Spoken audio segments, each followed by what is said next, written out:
मित्रांनो, एखाद्या व्यक्तीच्या मनात आपल्याबद्दल प्रेमच नसेल, तिला जर आपल्याबद्दल आपुलकी नसेल, कळवळा नसेल आणि ती अहोरात्र आपल्या सोबत आहे, तर त्या गोष्टीचा उपयोग काय सांगा?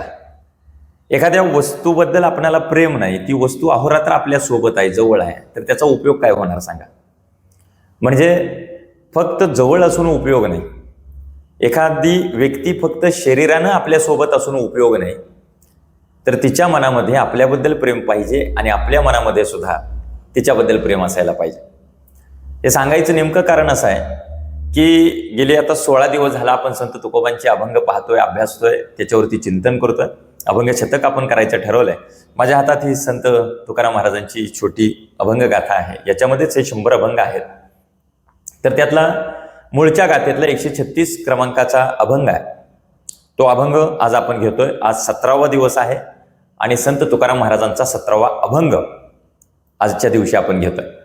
संत तुकाराम महाराज या अनुषंगानं त्यांच्या अभंगामध्ये असं म्हणतायत की चित्ती नाही ते जवळी असूनी काय. मनातच नाही तर जवळ असून काय करायचं?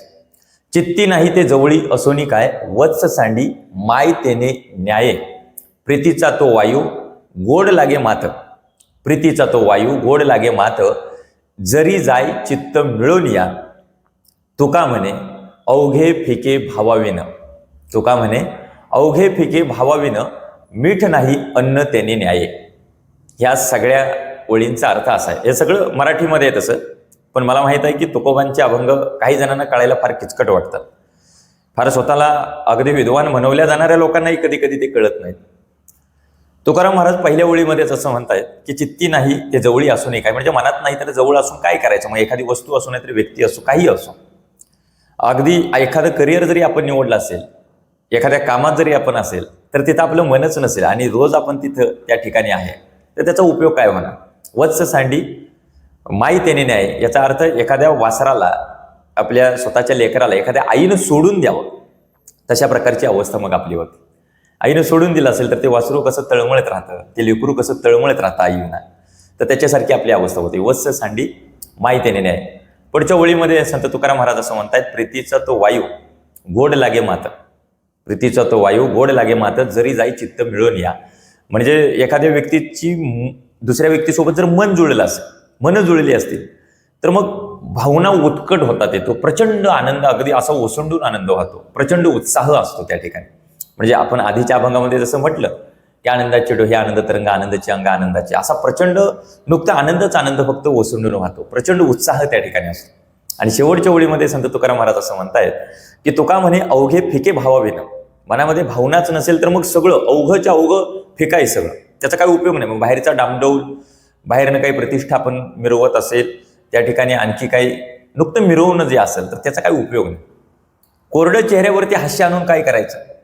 ते मनातून आलं पाहिजे, ते पोटातून आलं पाहिजे. समोर एखादी व्यक्ती दिसली, त्याला आपलं समाधानी वाटावं, त्याला बरं वाटावं म्हणून उगाच आपलं हसायचं, तर ते कोरडं हसणं झालं, त्याचा काही उपयोग नाही. मग कोरडं हसायला हास्य क्लब सुद्धा आता मेट्रो सिटीमध्ये निघाले.